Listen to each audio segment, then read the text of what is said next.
Yo guys, dito kami sa kabilang bundok. Ayan po ang Buhawi Hills. Yan ay tinatawag na Buhawi Hills. Ayan. Ayan o, yung sa kabila. Yan eh, yung malinis na yan. Yan yun, yung Buhawi Hills. Ayan guys, so narito kami sa tuktok ng bundok guys. Ayan. Kung alam nyo yung Bulkan Mayon, ayan nakikita yung tuktok ng Bulkan Mayon guys. Kung alam nyo lang, yo. Ayan o, ayan kami. Ayan si Sir. Ayan, pero guys, dito talaga, ang ganda talaga ng Buhawi Hills na to. Parang kwan siya. Kumbaga, kwan siya, ano to, parang nakakaakit ba. Ayan o. Ayan. Kaya pala tinatawag na Buhawi Hills yan kasi malakas ang hangin dyan eh.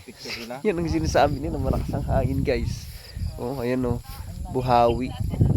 Ayan oh, ayan. Buhawi lang, walang hills. Pero mas mataas ang inakyat namin dyan kaya sa Buhawi Hills na yan. Pero may ilog. Ayan oh. Sa baba.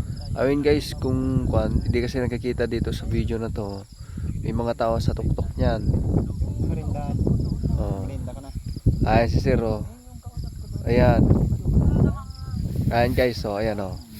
Ayan, kung nakikita na ang dagat dito guys. Kung manalo doon ako, may laman yung Gcash mo? Ayan guys.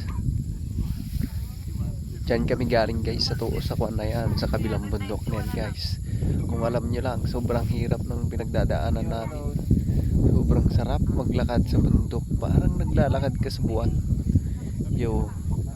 Okay guys, ito luluto na kami. Kaluto na ako para mamaya kain na lang. Ayan, ayan. Ayan guys, so nakaagaw pansin talaga yung Buhawi Hills na yan, no? Ganda. Parang dalagang suso. Bye bye guys.